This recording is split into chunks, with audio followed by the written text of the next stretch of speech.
Hey guys! It's time for another case file from the Journals of Norman Carter. May 9th, 1964.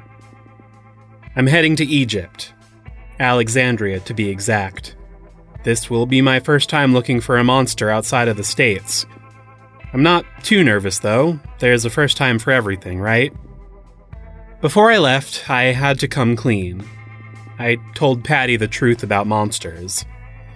If I'm going to be traveling this far from home, she needs to be able to trust me. And I can't ask for her to trust me if I don't trust her enough to be honest with her. So I told her. About my parents, OS, everything. And God bless her, she believes me. She doesn't have any interest in seeing one for herself, but she understands why I have to go. That's a real weight off of my shoulders.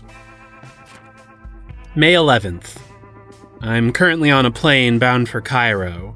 A few weeks back, I got word of a fishing boat that had run aground with no one aboard. I don't normally do disappearances. There are a million reasons people could go missing. But the boat had evidence of being attacked. There were some marks that looked suspiciously like scratches. To have claws that are strong enough to do something like that to a boat? I don't know what I might be looking for, but whatever it is, it's big. May 12th. I've reached Alexandria.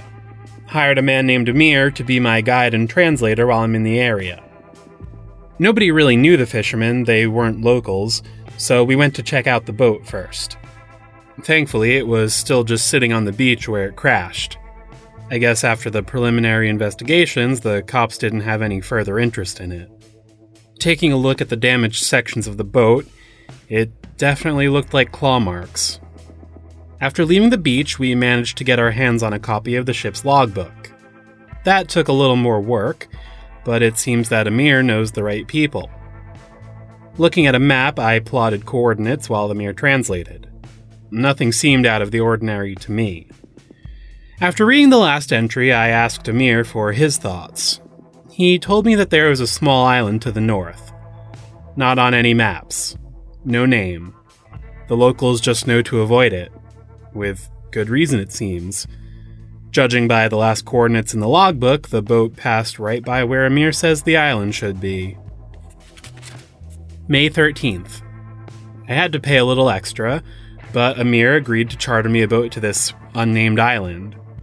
I pressed him for any more details, but he couldn't tell me much. He doesn't know of anyone that's actually been there, but according to legend, it's only a few miles long. It makes sense that the fishermen weren't from around here, they wouldn't have known about the superstitions. Anyway, we're on the boat right now, should reach this island soon. May 14th. A lot has happened since my last entry yesterday.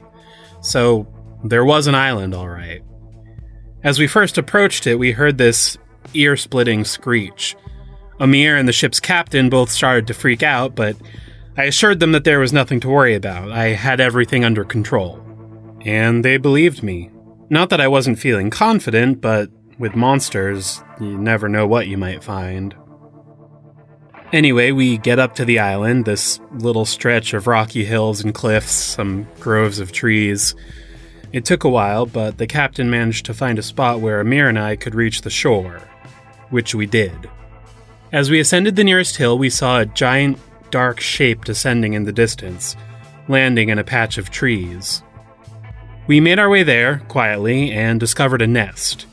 The biggest I've ever seen, nearly the size of a small house. Inside the nest were hatchlings, fuzzy things the size of emus, and their mother, a hawk that stood almost 8 feet tall.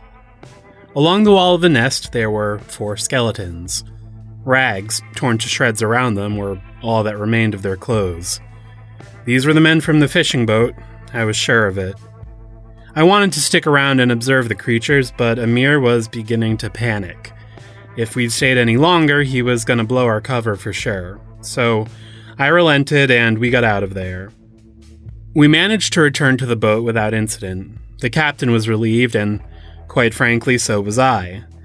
I was half expecting him to have left without us. After getting back on the boat, we started back towards the mainland. After about 10 minutes, we heard another louder shriek. Papa Bird had found us. It was even bigger than the mama, with a streak of bright red running down its back. It circled a few times before diving down to attack. I fired my rifle, not to kill, but just to scare him. It worked, but just barely. He veered away and returned to circling high overhead. Every few minutes, he would dive again, only backing off when he got close enough for me to fire another warning shot. I used up about 24 shots doing this. Finally, though, with the mainland in sight, he seemed to give up and head back towards the island. But I kept my guard up until we reached port again, just to make sure. We docked the boat quickly and got out of there as fast as we could. I was too exhausted to write everything down last night, so that's why I'm doing it now. According to Amir, there was only one explanation for what we had seen. The rook, a fabled legendary bird, big enough to carry off elephants. I don't know about a full-grown elephant, but those things were definitely big enough to catch a younger, smaller one. I gotta say, it's not too often that you find something straight out of myth. It's kinda nice to know what you're dealing with for a change. And this next entry is from the same day. May 14th.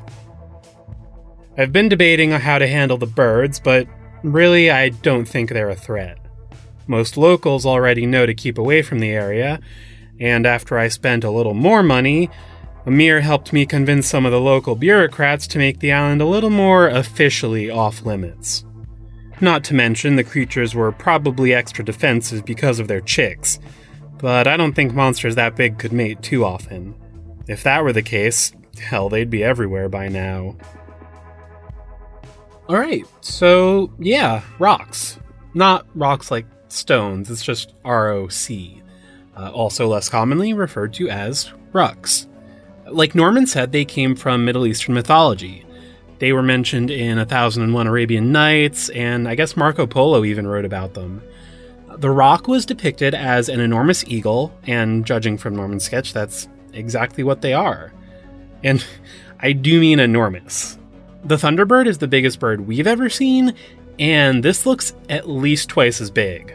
Going by the sketch, they must have had a wingspan of at least 50 feet, which is just orders of magnitude bigger than any other eagle we know of. Now, although they're much smaller, a lot of the largest recorded eagle species on Earth can be found around the Middle East and parts of Africa, so maybe the rock is related to one of them? I don't know, I can't really say for sure either way. That's all for now, though, so see you later!